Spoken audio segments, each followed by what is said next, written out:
મહીસાગર જિલ્લામાં દીવડા ગામે ટ્રસ્ટ કોઈ હોય તો તે છે હરસિદ્ધિ ચેરિટેબલ ટ્રસ્ટ સંચાલિત ગોધરા દીવડા કોલોની। આ હરસિદ્ધિ ચેરિટેબલ ટ્રસ્ટમાં દરેક જાતના પુસ્તકો જેમ કે ધાર્મિક તેમજ જનરલ નોલેજ પુસ્તકો વાંચો અને વચાવો તેવા કાર્યો કરી રહ્યા છે। ત્યારે આનર્ત ભારતી વાસા સંસ્થાના પ્રમુખ શ્રી યોગી દાદા હરસિદ્ધિ ટ્રસ્ટ ચેરિટેબલ દીવડા કોલોનીના મુલાકાતે આવ્યા હતા।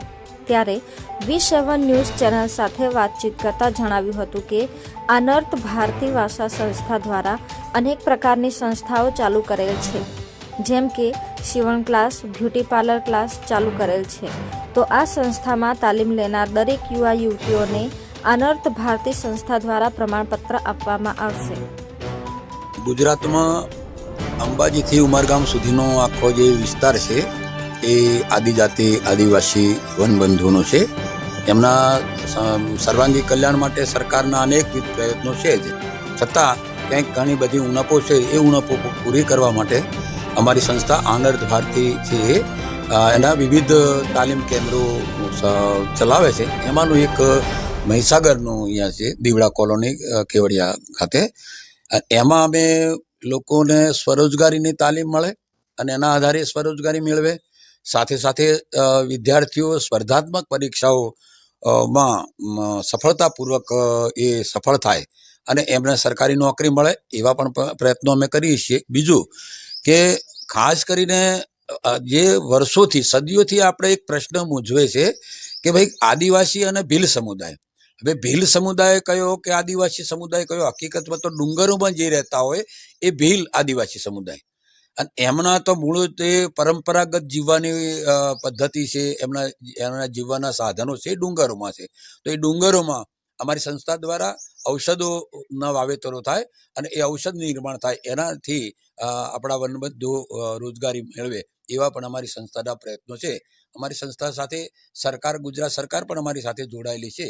એનું માર્ગદર્શન અને અમારી સંસ્થાનું સંકલન બંને સાથે કરી અને અમે અમારી રીતે નહીં પરંતુ આદિજાતિના યુવાન યુવતીઓ જે છે એમના ગામડા જે છે એ મુજબ અમે એમની ભાષામાં અમે એમના વિકાસ થાય એવી વાત કરીએ છીએ।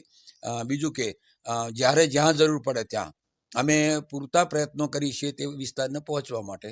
બીજી એક વાત ખાસ વર્ષોથી ચાલે છે, જમીનના દાવાઓ, એ 500ના દાવાઓ જે છે નામદાર સુપ્રીમ કોર્ટે અને સંસદે પણ એ કાયદો પસાર કરેલો છે કે આદિવાસી સમુદાયની જે જમીન છે, જે ખેડે છે, જે વાવેતર કરે છે એ જમીનને અડી ન શકાય, છતાં કોઈ કારણસર વન વિભાગને જોડે જમીન છે તો એના વિવાદો ચાલે છે, તો એવા વિવાદો દૂર થાય એવા અમે પ્રયત્નો કરીએ છીએ સરકાર સાથે, મહેસૂલ વિભાગ અને વન વિભાગ સાથે અમારી સંસ્થા સંકલન કરે છે અને એ દાવાઓ ઝડપથી ચાલે અને આદિવાસીઓને એમની જમીનો ઝડપથી મળે, તો એક સરકાર અને સમાજ વચ્ચેનો સેતુ બને એવું અમારું આનર્ત ભારતીય સંસ્થાના પ્રયત્નો છે। અને હું માનું છું કે આ કામ, અમારા કામમાં અનેક આદિવાસી યુવાન ભાઈ બહેનો વડીલો પણ અમને મદદ કરે છે। એના કારણે અમે આ કાર્યમાં જે ખરેખર ઈશ્વરી કાર્ય છે એ ઈશ્વરી કાર્ય છે અમે આને આગળ વધારીએ છીએ। બીજું તો અમે કહીશું કે આદિવાસી યુવાનો યુવતીઓ જે છે એ લખતા ને બોલતા શીખે। અમારો મૂળ હેતુ પણ એવો છે કે એના પોતાના પ્રશ્નો ત્યારે જ ઉકેલાય, એ પોતે જાતે રજૂઆત કરી શકે। તો અમારો આગ્રહ પણ એ છે અને પ્રયત્ન પણ છે કે અમારી સંસ્થા દ્વારા એવા યુવાન યુવતીઓને અમે બોલતા અને લખતા શીખવીએ છીએ। જે હરિસિદ્ધિ ચેરિટેબલ ટ્રસ્ટ ગોધરા કોમ્પ્યુટરથી મળીને અને સમાજલક્ષી સેવાઓની અથવા જે પુસ્તકાલયની જે વાત કરી છે, જનરલ નોલેજના ધાર્મિક પુસ્તકો, કોઈ પણ પ્રકારના પુસ્તકો વિનામૂલ્યે અમે પહોંચાડવાની વાત, અને અહીંયા આગળ જે છોકરાઓ વાંચે એમાંથી અલગ અલગ પ્રકારની નોકરી ધંધો, અલગ અલગ રોજગારી ઉત્પન્ન થાય એ પ્રમાણે યોગી સાહેબના અંડરથી આગળ જે તાલીમ વર્ગો ચાલુ કરવામાં આવે, કોમ્પ્યુટર વર્ગ ચાલુ હોય, એવા અલગ અલગ પ્રકારના તાલીમ રોજગારો પણ ઊભા કરવા માટે આજે અનંત ભારતી જે સંસ્થા પ્રમુખ શ્રી યોગી સાહેબે અહીંયા આગળ આવીને દીવડા કોલોની સાર્વજનિક પુસ્તકાલયની અંદર એક નાની મોટી કાર્યક્રમ યોજ્યો। એની અંદર કોમ્પ્યુટર, સીવણકામના મશીનો મૂકીને જે તે બહેનો આનો જો તાલીમ વર્ગ કરે અને પોતાની રોજગારી ઊભી કરે એવું વનબંધુની જે યોજનાઓમાં અલગ અલગ પ્રકારની જાહેરાતો બી કરે છે, એમને વસ્તુઓ પણ પૂરી પાડે છે અને તમામ પ્રકારનું માર્ગદર્શન બી આપે છે। એવા યોગી સાહેબનો પણ આભાર, ખૂબ ખૂબ આભાર। V7 ન્યૂઝ સુરેશ ડામોર સાથે કેમેરામેન અનિતા પારગી, કડાણા।